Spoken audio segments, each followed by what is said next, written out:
गोविन्द सर्वकारणकारणम्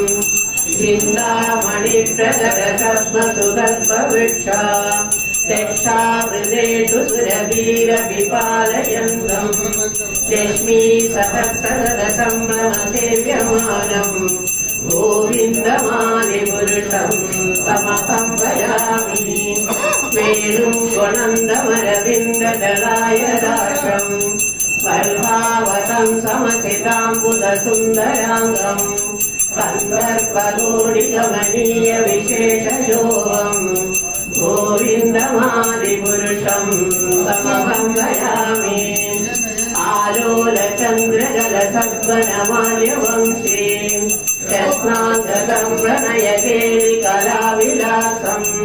श्यामं कृभङ्गललितं नियतप्रकाशम् गोविन्दमादिपुरुषं तमहं भजामि अङ्गानि यस्य सकलेन्द्रियवृत्तिमन्दे पश्यन्ति पान्ति कलयन्ति चिरं जगन्ति आनन्दचिन्मय सरोजरविग्रहस्य गोविन्दमादिपुरुषं तमहं भजामि अद्वैतमच्युतमनादि अनन्तरूपम् आद्यं पुराणपुरुषं नवयौवनं च वेदेषु दुर्लभमदुर्लभमात्मवतो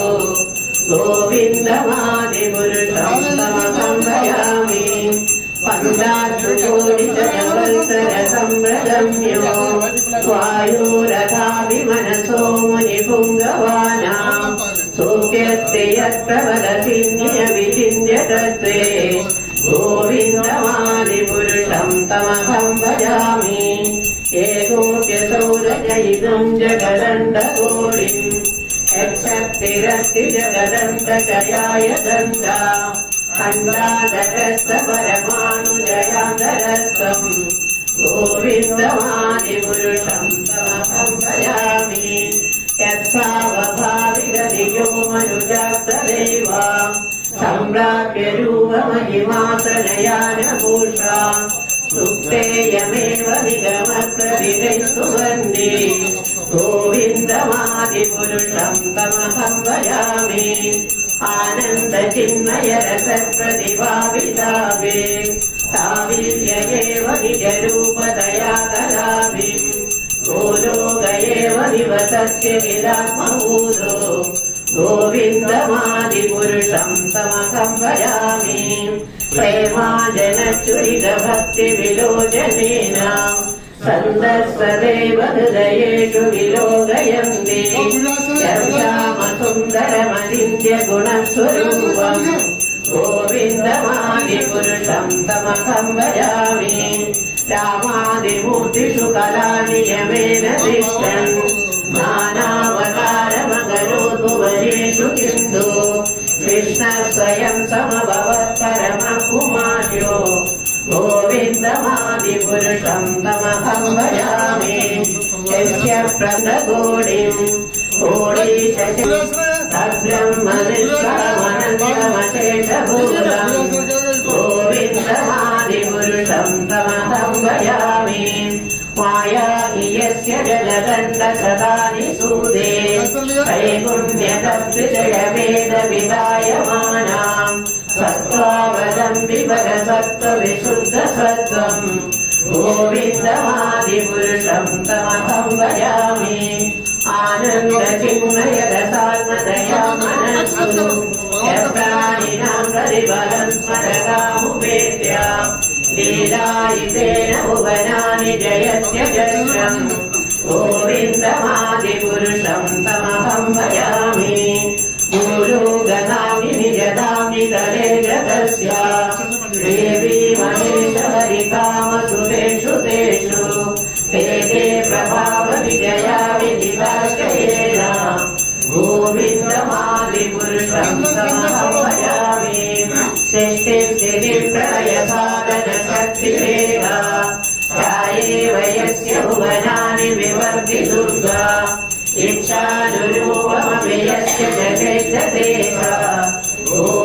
गोविन्दमादिपुरुषं तमहं भजामि क्षीरं यथा दधि विकारविश्व सञ्जायतेन हिमतप्रदगस्तिहेदो यशम्भुधामवितथा समुपैदिकाय गोविन्दमादिपुरुषं तमहं भजामि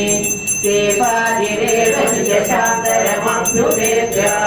दीपाय देववृतहेतु समानधर्मा यस्तादिदेव निजविष्णुदया विभागे गोविन्दमादिपुरुषं तमहं भजामि यत्कारणानवजने भजनिस्मयोगा निद्रामनन्दजगदण्डसरोमकोवा आधारशक्तियवलम्ब्य परां समूर्तिं गोविन्दमादिपुरुषं तमहं भजामि यत्श्रीगतिश्वसितकालमतावलम्ब्य जीवन्ति लोमविदजा जगदण्डनादा विष्णु महासहिदयस्य कलाविशेषो गोविन्दमादिपुरुषं तमहं भजामि वास्वानितात्मसगलेषु दिशेषु तेज श्रियं कियत्सगलयस्य वितत्वदत्रा ब्रह्माय एष जगदण्डविधानकर्ता गोविन्दमादिपुरुषं तमहं भजामि यत्पादपल्लवयुगं विनिधाय कुम्भा द्वन्द्वे प्रणामसमये स जनाधिराजा विघ्नान् विहन्तुमलमस्य जगत्त्रयस्य गोविन्दमादिपुरुषं तमहं भजामि अग्निर्मही गगनमम्बुवरुद्दिशश्च कालस्तदात्ममनसीति जगत्त्रयाणि यस्मात् भवन्ति विभवन्ति विशन्ति यं च गोविन्दमादिपुरुषं तमहं भजामि यच्छुरेश सविता सदग्रहाणा राजा समस्तसुरमूर्तिरशेषतेज यस्यान्यया प्रमति संवृतकालचक्रो गोविन्दमादिपुरुषं तमहं भजामि धर्मोदभावनिजयहृदयस्तवांसि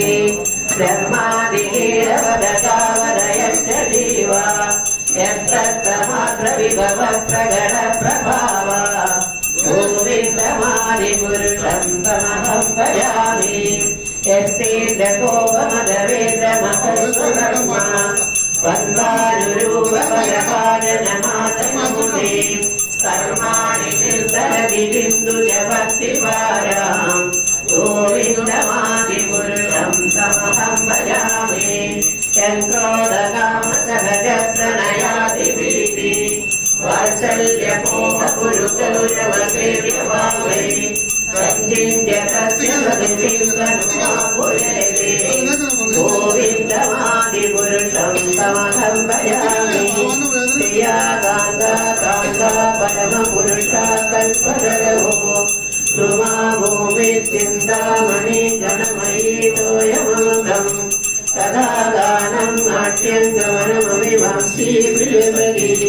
चिदानन्दं ज्योति परमपि तदा साध्यमविजां स यत्र हीराति सरति सुरति दक्षसु महान् सादाख्यो वा व्रजति न हि यत्रापि समयः भजे श्वेतदीपं तमहमिह गोलोकविधियम् विदन्दस्ते सन्तश्चितिविरलताराकदिवै गोविन्दमादिपुरुषं तमहं भजामि गोविन्दमादिपुरुषं तमहं भजामि गोविन्दमादिपुरुषं तमहं भजामि